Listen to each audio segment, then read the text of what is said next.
Hello, everyone. Good morning, good afternoon, good evening, wherever you are on planet Earth. Welcome to Conversations in Planetary Health, a series brought to you by the Planetary Health Program of the SingHealth Duke-NUS Global Health Institute here at the Duke-NUS Medical School, National University of Singapore.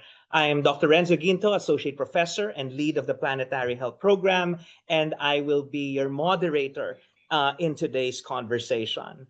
For those who have been attending our conversation for the past more than a year, you know that this conversation really tackles the interconnected challenges that we're facing at the nexus of human health and our planet's health, from climate change, biodiversity loss, pollution to the air, water, and land, among others, and their implications for human health, for health equity, and health systems, which we are going to explore and unpack today. Just a few instructions. So we are recording this session for those who are not able to attend because maybe they're joining us or they're registered from a different time zone. And we'll start with a presentation from our guests to be followed by a conversation. That's the name of our session. So we look forward to your questions and comments and insights later on, both coming from the people here in the room, but also in Zoom. So let's now start the conversation, and let me introduce our guest speaker.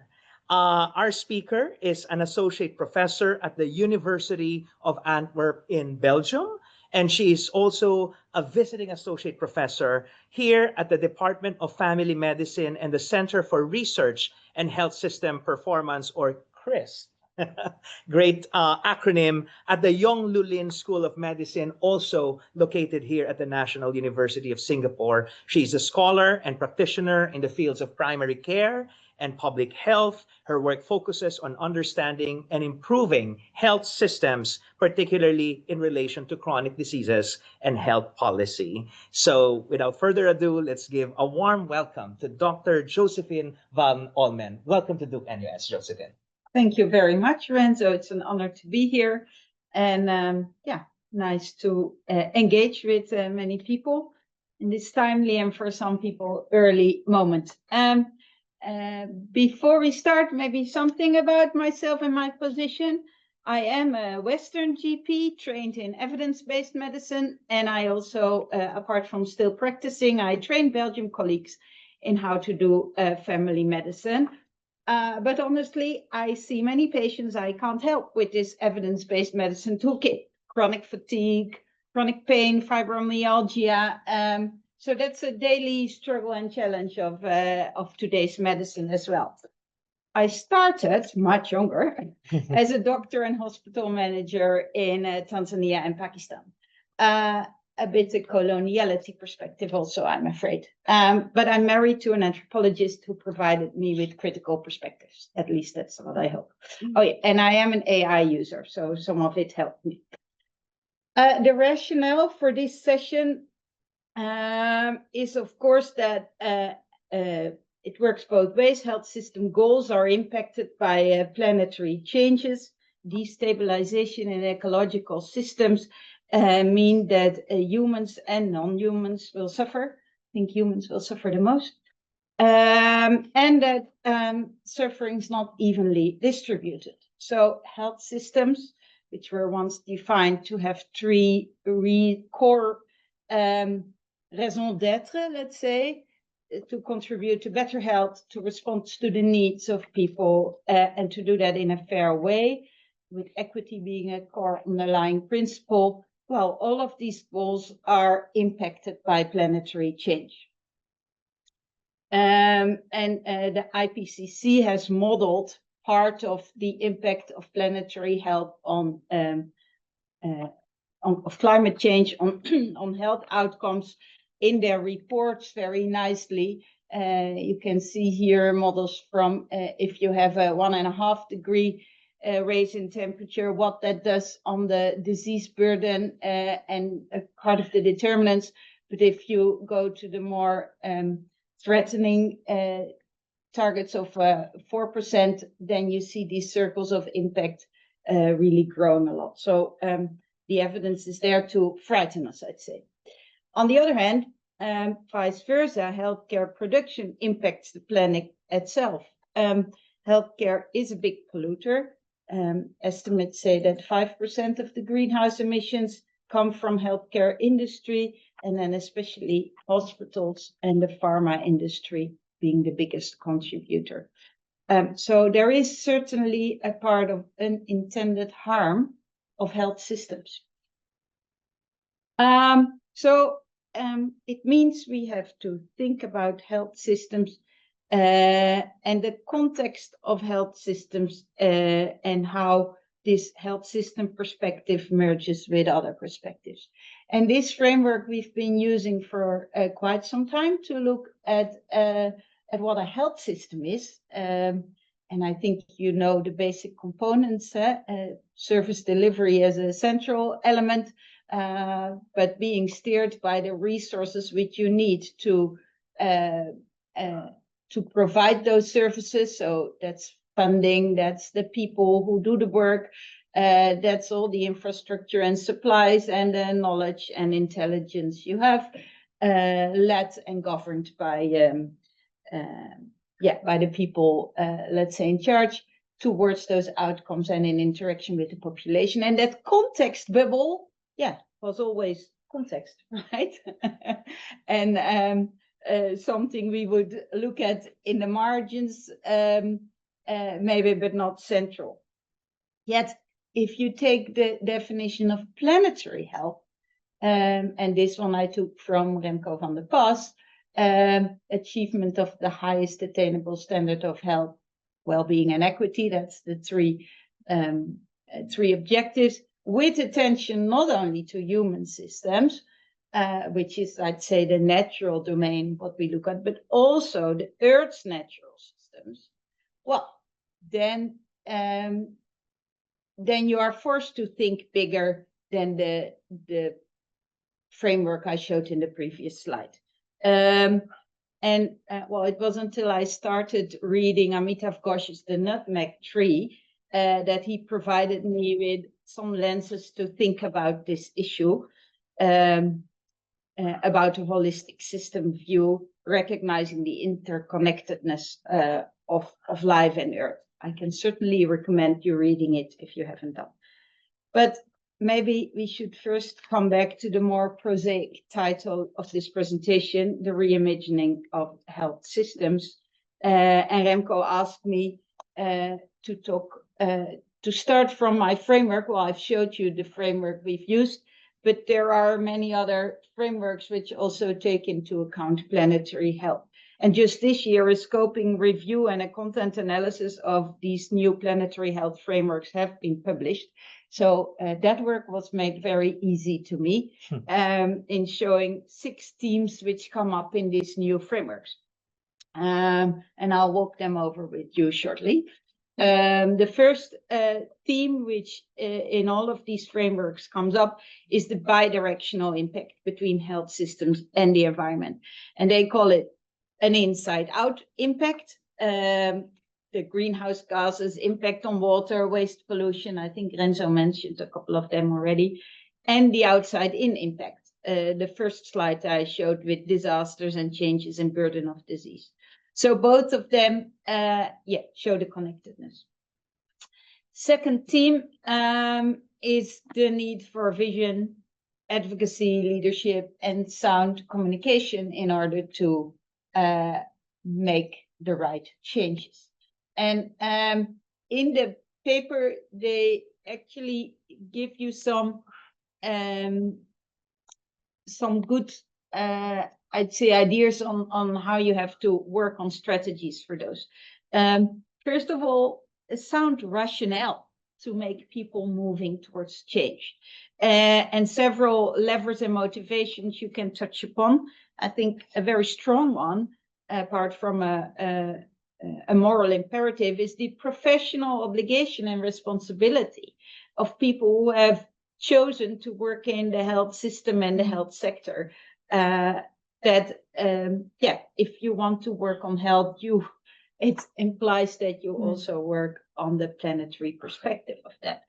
And the intrinsic motivation of many healthcare professionals to work on those things. And we were just chatting about the big contribution of family medicines to how they can green their profession. I think the last conversation actually showed an example of that. So many rationale to talk upon and to hold people accountable and motivated to do something for the better. But yeah, it also means changing of culture, of attitudes, and beliefs that you can actually do something. And emphasizing the co-benefits of actions for both human and environmental health. And for instance, we are currently in a large research project across 3 continents, which is called City Move, which looks at interventions in cities to improve physical activity. But many of these interventions or actions don't start from how to motivate people to move more, but start about better road safety or reducing car transport. So there is co-benefits which make people align in strategies. Third component is the key structural components underlying a lot of the impacts and strategies for health systems and planetary health. And they're economic determinants. So that's all about matching supply with demand within boundaries. We'll come to that later. And social determinants. No, well, I think social and political determinants, we've touched upon that already a little bit.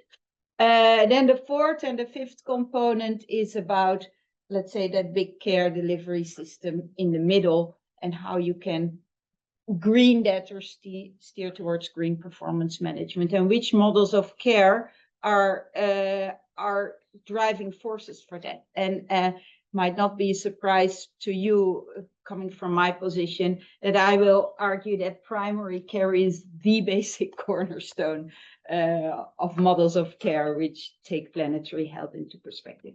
And the role of technologies and digital infrastructure in this movement as well, and how they impact energy use and carbon footprint.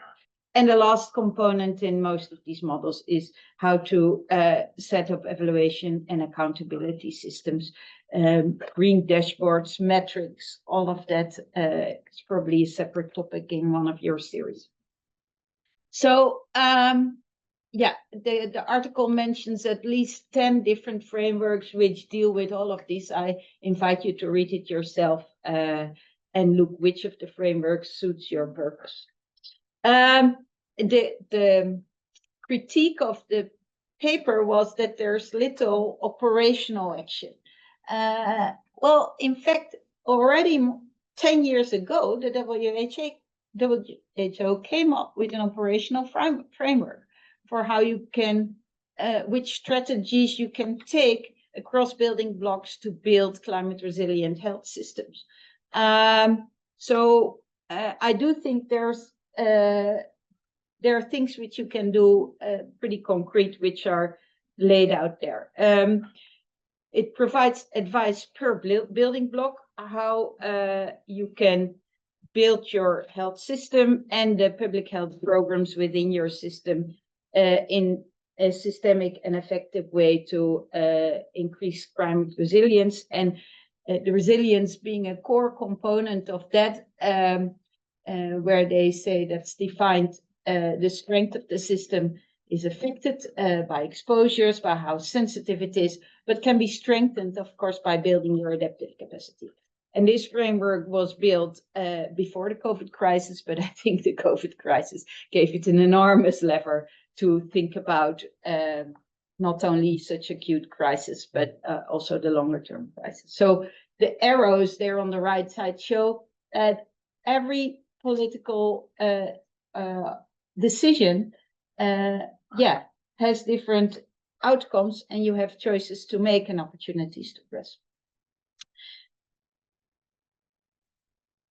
An overview of what they provided strategies in that report. For those of you who know the WHO building blocks, you'll recognize that many of them are the usual suspects. So it's stronger governance, taking into account planetary health. But there are two building blocks where they give a slightly widening approach. They have expanded the health information system building block and really made specific efforts to look better at disease surveillance, climate information, and also monitoring the impact on vulnerability. And the building block of service delivery, dealing basically with these in-out and out-in effects. That was a nice circle of the WHO, but the reality of decision-making is weighing many different criteria and interests. So between all the options that decision makers have, how do they make a choice? And the authors of this paper looked into how these different options are weighted in a multi-perspective reality. Because you have all different kind of criteria to weigh, right? The effects of climate, the effects on the entire system, the effect on vulnerable groups, the cost of investment, the time horizon of benefits, the feasibility of implementation.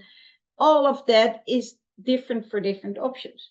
So these authors develop a multi-criteria decision analysis framework to provide a transparent process for measuring impact of decisions and weighing the effect according to the criteria that you decide upon as the group in charge, let's say. So there's a whole technical development of applying multi-criteria decision analysis. I don't think it's much use to go into that process very much. But on the slide, you can see how they have put 4 levels of criteria which play a role in if you have to think about climate adaptation options.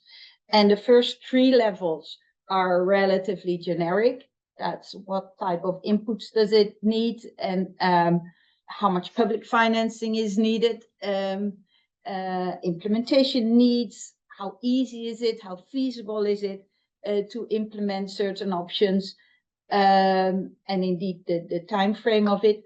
But on the right side, you see a very specific criteria which have to deal with a lot of the climate adaptation options. For me, this was a very revealing way of trying to structure the different, let's say, co-benefits or co-harms you have to take into account. So many solutions, and this technocratic approach seems to give you a roadmap to go about that. But the politics behind system change are less mechanic than such a framework suggests. Who is playing chess is very important to realize as well. So I think there's no way around getting into the politics behind the system as well. And that means that you have to know the level playing field and the actors which are around. Because even if there's abundance of evidence and rationale, moralistic, I think you say scientific, economic, to do something, there is a strong innate resistance to change towards more sustainability practices. So you need to charge the terrain of political power, and this author did basically a stakeholder analysis looking at stakeholders both on an axis of informal versus formal power, and let's say the extent of influence permeation into an organization. from the individual level to including the entire organization. And the metaphors of weeds, rocks, high ground, and woods are quite sticking, I think, to how you can look at them. And of course, then the challenge is to recognize this and then to think about differentiated strategies to deal with resistance or build coalitions. So that was on the organizational level, but I said I was inspired by Gosh, so I'll come back to this. If you think about powers of resistance beyond the organizational level, but higher at the level of society, well, and you read books like this, you realize that there's so many of these open and hidden levels of powers that have been determining over centuries the state of the planet and the institutional structures, such as the utilitarian perspective, economic use of earth. Gosh explains terraforming, coloniality, capitalism, and shows the interdependence between all of these systems. Also shows that whereas in all of these perspectives, Earth has often been seen, at least in the West, by something innate and avital. He actually shows, well, it's not that innate, and it actually does react, maybe on different timescales. But the interconnectedness, will it ultimately, he asks that rhetorical question, will we ultimately be forced to listen to nature, to indigenous societies and people, and to think beyond these traditional, let's say, hegemonies? Which hegemony do we speak and breathe, and can we change it? That are the foundational questions. So, okay, Gosh offers us or prepares us with a reflexive mood for discussion. And I had 3 questions for the discussion on the table.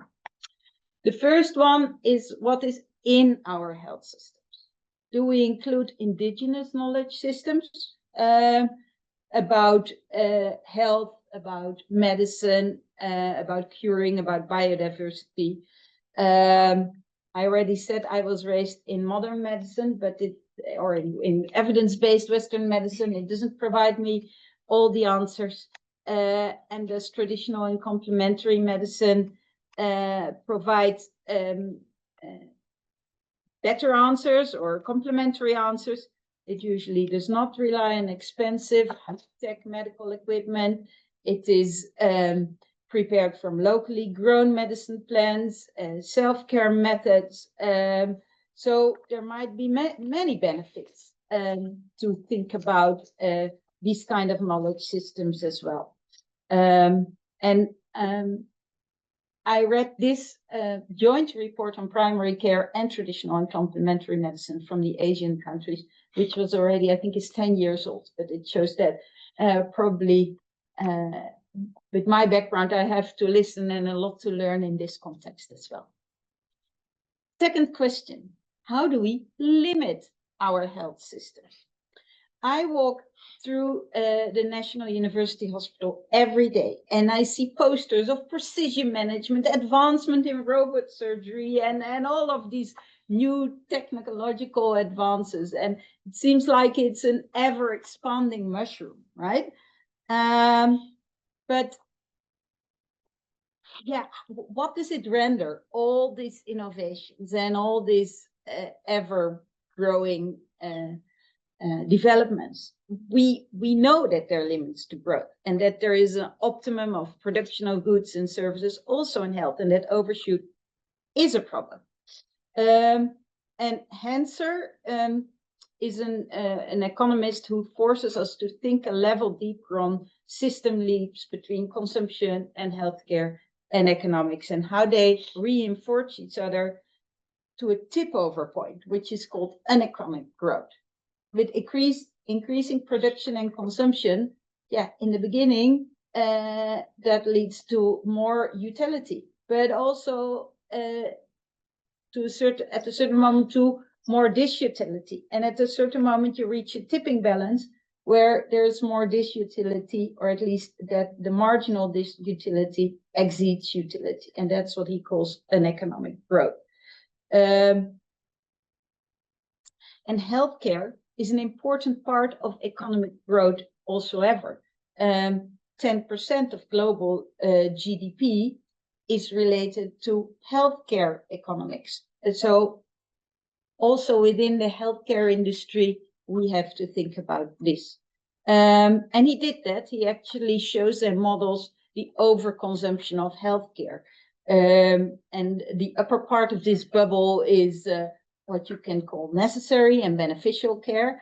But even within that entire thing, of course, we as doctors and as industry do not only do good. There's iatrogenic harm, and some of that can be avoided. But that lower bubble is care which is probably not necessary, and then also intrinsically not beneficial and potentially even harmful. So yes, there is a necessary healthcare. Think of overdiagnosis, overtreatment, overutilization, low value of healthcare, medicalization. And estimates across different countries show that 10 to 30% of all healthcare activities, in fact, in that lower bubble, depending, of course, on the context and the country. So, yeah. And an example of this vicious circle is, how if you continue to expand imaging and testing, for instance, you'll lead to overdiagnosis, unnecessary treatment with more risks to harm, etc. He also talks about overconsumption and what he calls failure demand, because we have so much, let's say, smoke-related or alcohol-related, obesity-related diseases. We are forced to deal with more diabetes, more gastric bypass operations, etc., with all potential harm. But in fact, it's a failure to react upon demand earlier in the system.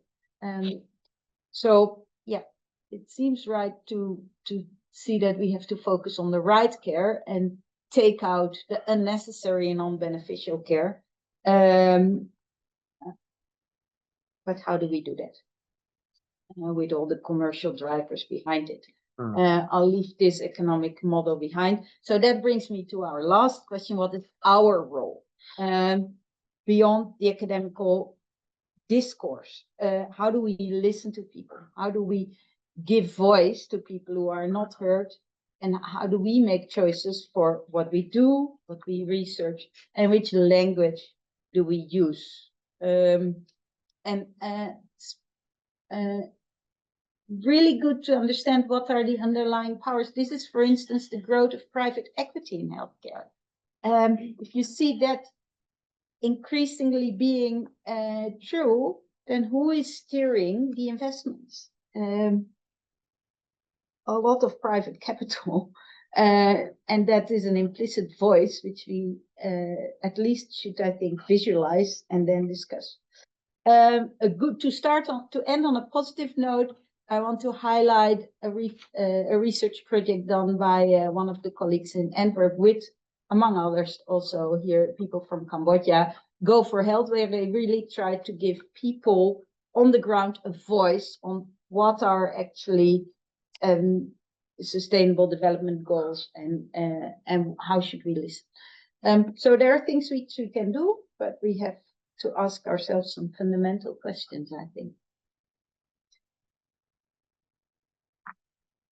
Great. Let's give Josefien a big hand. Thank you so much for not only a very informative, but also thought-provoking, provocative presentation. She asked us some questions that hopefully we'll have some initial answers for. Certainly, the remaining 30 minutes will not be enough in this perhaps continuous reflection and introspection. But before I start, and I'm looking at the Q&A box. Hopefully, our online participants will start putting their questions in the Q&A function. Of course, hopefully, some colleagues in the room will also be asking questions. But let me begin with just a quick reflection that really we have a big agenda here around, rethinking health systems in general, healthcare systems, in particular, the frameworks that we use. For example, I remember, is it a decade ago or so, you wrote that analysis of health system frameworks, right? From the building blocks to, the control knobs. I mentioned to you before that one of the architects of the control knobs is my doctoral advisor. And I've been even challenging Peter Berman, should we now be including sustainability as one of the health system goals? And maybe that's something we can discuss. And also your health systems framework, highlighting the context and even the values and principles. My question is, should we be more explicit about environmental sustainability, taking care of the planet because it contributes to the creation or destruction of health as part of the health system's underpinning values? So, you may have some reflections on that. And then I think one thought that also crossed my mind, you were talking about the need to limit our health systems, an ever-growing sector and industry. And how can we do that when in some parts of the world there's still no universal health coverage? So we need to think about limiting the growth of the healthcare system, but also ensuring that the distribution of health system assets, infrastructure is equitable, because equity continues to be a core value and tenet of health systems. So just a few reflections. There are some questions embedded in it. You might have quick responses, but also I would love to hear other people's thoughts. Anyone who would like to start the ball rolling? And also I have a question here. Maybe I can start with one of the questions. Oh, please, quickly introduce yourself and then your question. Hey, hello, I'm Tino. I'm with the Education Co at STU Chat, and thank you for the presentation. It was very interesting. I have some experience with global health, but yeah, I've enjoyed joining the team and learning over mixing friends. So I wanted to go back to I think the first question about Indigenous communities and how do we get them involved? Yeah, because I did an internship before with in Ecuador. It was a virtual one. I didn't go to, unfortunately. But Ecuador has quite a big indigenous community there, and they at least whilst I was there, they were in the beginning phases of including formalizing the indigenous medicine community. But one of the challenges they faced was the indigenous community themselves felt very protective and didn't want to share, didn't want to at least, I guess, be more out there with their practices. More so because the modern medicine industry has shut them down and marginalized them a lot.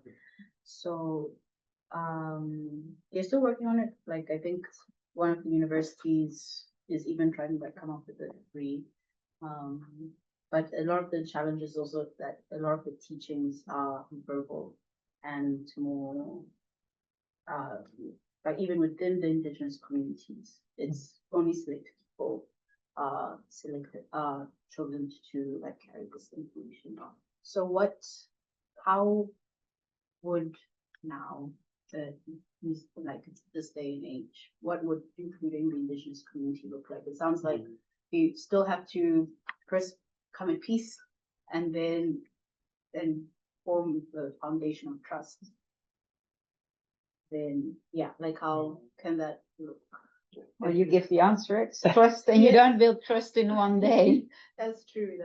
But I guess with the pressing, challenges of climate change and all these things, how can it be?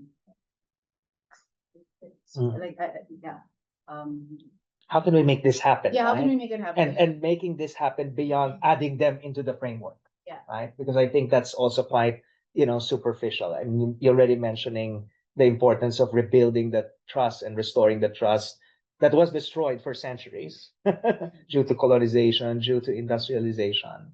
But how do we restore? Well, on behalf of whom do you speak? So I think the even deeper question. If you say we, what do you mean by Who's the we? we? We're now becoming a bit philosophical as well, and maybe operationally how we can do this, right? And when in your earlier remark, I was thinking about this trend among universities. Oh, let's build departments of indigenous studies. So again, looking at the indigenous cultures and knowledge systems as an arena for study, right? And I think that is actually a wrong trajectory if we want to restore that eroded trust with indigenous communities. Maybe other people have some thoughts also in Zoom, but great difficult question. um, and any other thoughts or comments? I have one here from Klaus Schuff. Okay, let's start with the basics. Resilience means coping or no? And so we prepare with all our might to cope, but should we be, and I'm trying to process the question, right? Should we be doing much more, right? And even enter the political ring to stop the crisis that ask us to be resilient. I'm kind of rephrasing a bit because I understand this is a shorthand. Any reflections on resilience, maybe to simply put? Yeah, and not only it's a conversation, so I don't think it's a one-way dialogue. Yes.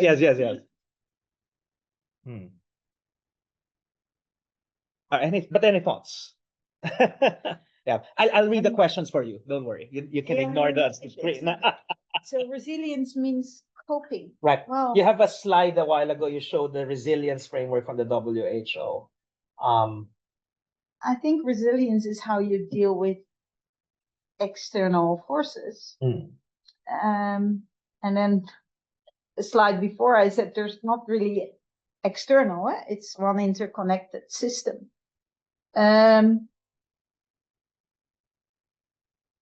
So what's the question? Are we supposed to enter the political ring? Yes, I think I showed you that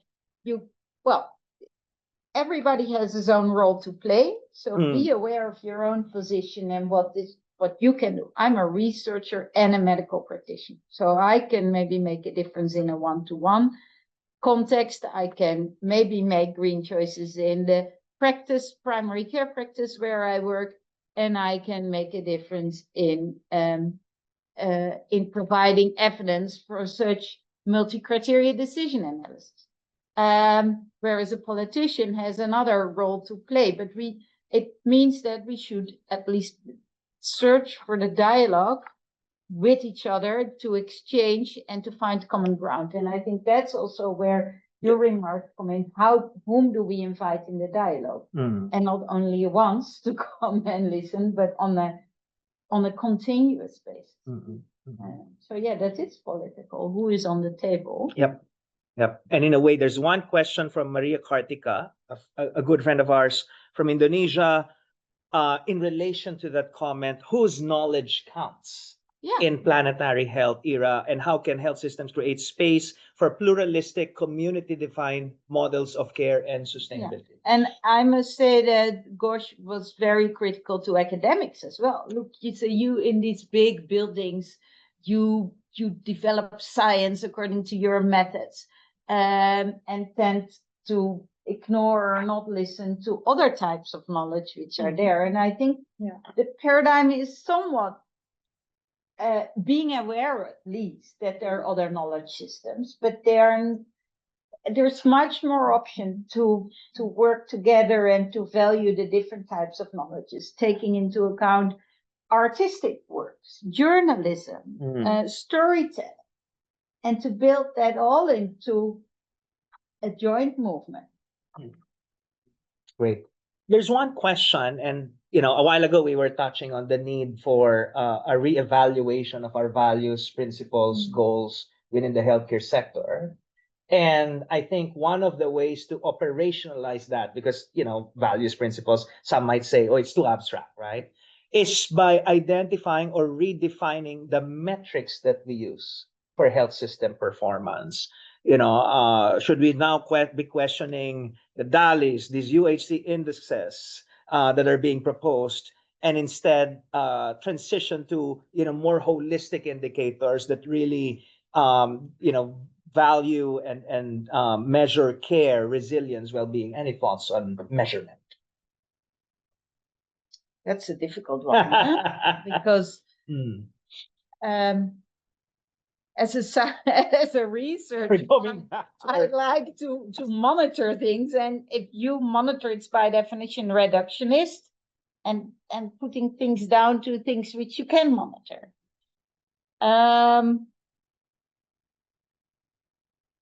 But I think we have already expanded the monitoring framework from the Millennium Development Goals to the sustainable, the MDG to the SDG. Correct. Was already a big expansion of taking more into account.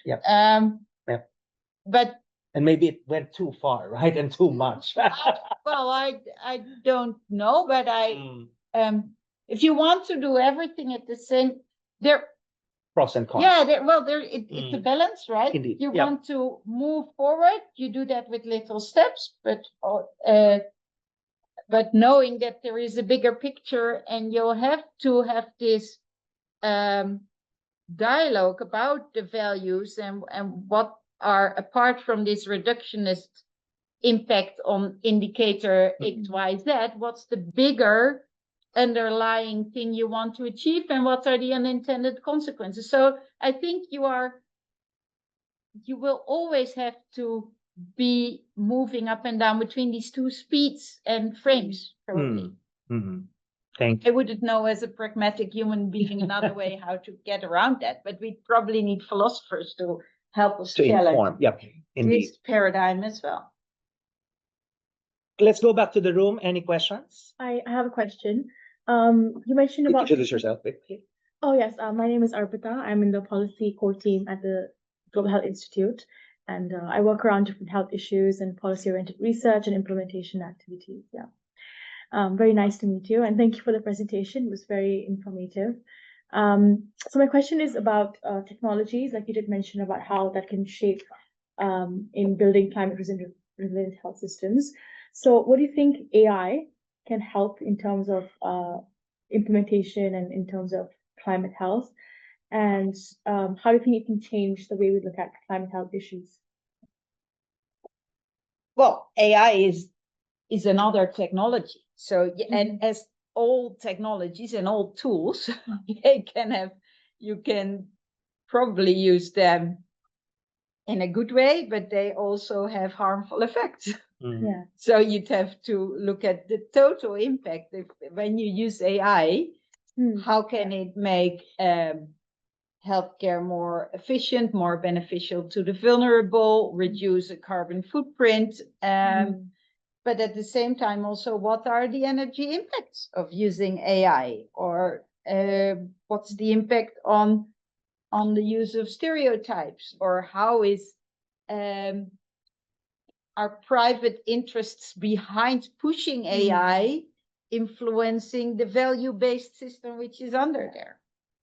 So probably yes, a role, but if you evaluate it, take into account the entire systemic effects it has and the feedback loops it has. Because if you use AI and you start doing that, it will probably also be a self-reinforcing loop of more and more AI inside the system.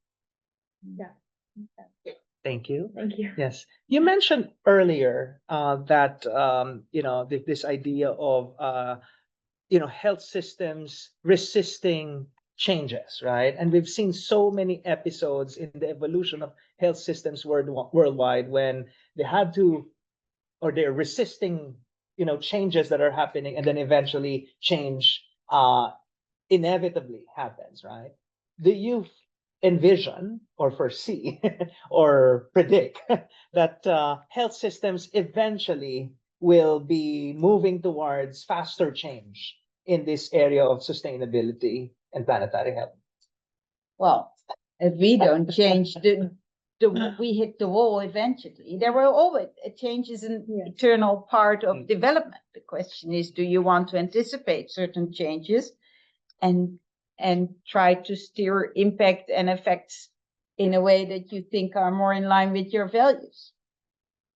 And maybe the question, how to accelerate, how to break the barriers or that make us resist, and how to accelerate the pace of change.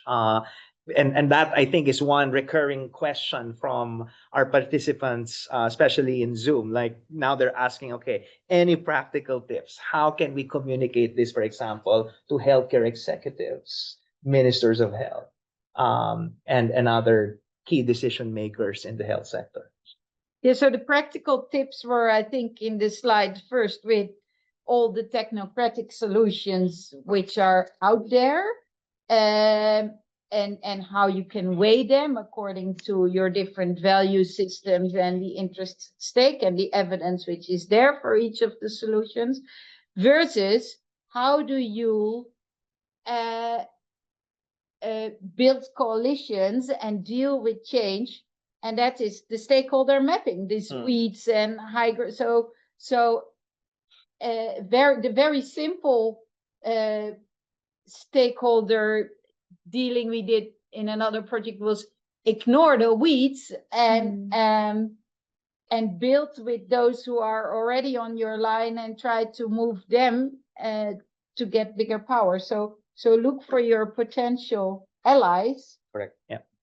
And broaden the movement. Yes. And I'm not sure if CEOs are your natural allies. You'd have to find out what moves them, where they are, what is their value. But so do your research first before you walk into the CEO office. We have a question from Godelieve van Heteren, our friend from the Netherlands. Well, two questions. One, if we take from this talk that these are times of deep and fundamental resets, how radical should the reset be? Who should do what? What should be the resets among privileged systems which continue to dictate the debates? Whoa, these are big questions. Yeah, from a fellow Dutch person. At 6 a.m. At 6 a.m. Yeah, very early for you, Godelieve in Amsterdam. But also, again, since it's a conversation, maybe we have others who have some answers. Yeah, well, I can't. There were three questions, but I remember it's not 6 o'clock here. But what should privileged systems do? Yeah, there's a moral imperative, of course, for those who have most means, who have contributed most to harm, to do more. The question is, will they do? And that boils down back to who has power and what drives people. You said, how do we change health systems or reduce growth within satisfiable needs instead of an expansional growth in countries where you don't even have universal coverage yet? Of course, I mean, that's self-evident, right? That in countries there is, if you are still below the boundaries of what is prosperity, then you still have space to grow. But there are health systems which are way beyond Rayworth Circle, and they probably, ideally, they should shrink by reducing all the unnecessary healthcare. And actually, when you said the phrase unnecessary and non-beneficial care, I was even thinking, is it even care, right? Should it be called care, right? Of course, care means the services, the procedures, right?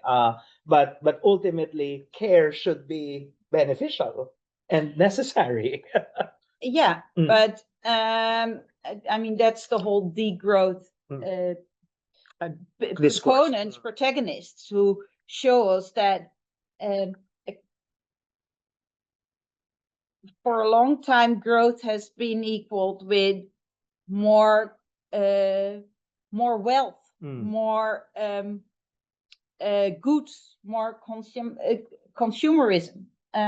Whereas there is an increasing realization that more of that doesn't necessarily yield more. Is that the word prosperity? Now my English goes, but well-being is not the same as wealth. Correct. But then again, there are strong forces behind driving the healthcare industry and even the unnecessary healthcare industry. Mm-hmm. And part of that is related to that failure of demand. Do we have any additional questions? Mine's not a question. My name's David Hipgrave. I work at SDGHI. But firstly, I'd just like to thank you for introducing a couple of concepts that I hadn't thought of. First, the uneconomic growth. I think that's an interesting concept, and also disutility and how many interventions in the health sector and in healthcare are both unnecessary and also costly and consume energy.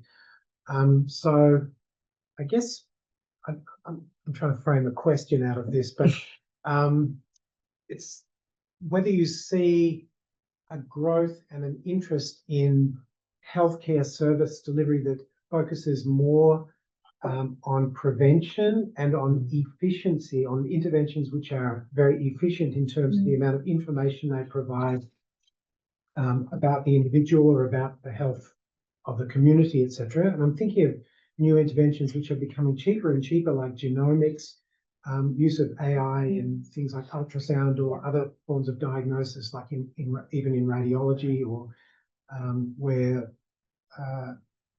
I'm sort of optimistic. And also wearables is another one. I'm kind of optimistic about the future of healthcare and preventive healthcare, which is both efficient and also eventually it will not be costly because it will be taken up at scale and everybody will have access to that information and knowledge about how effective it is and what benefits it brings.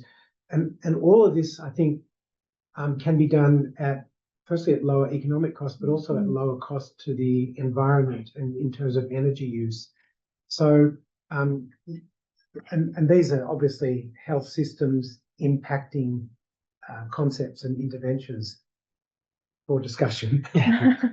No, I would like to share your hope, and I do think there's a lot of research, money, and efforts goes into that domain, and I agree.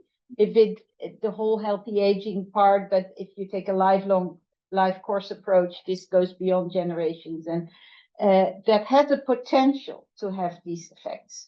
And I'm also well aware that you'll have the beginning of investment might be more harmful in the short run before you can get to economies of scale and lowering the AI cost of running all the systems and the carbon emissions is used. So yes, I think if we, I share your hope and the potential.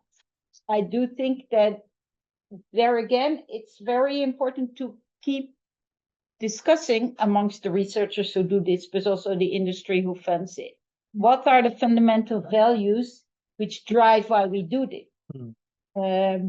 Is it indeed because ultimately we want to push and reduce the failure demand and make prevention more effective? Because now, let's be honest, we are doing an appalling job after we've invested in clean water and sanitation. Prevention for NCDs is a whole different ballgame.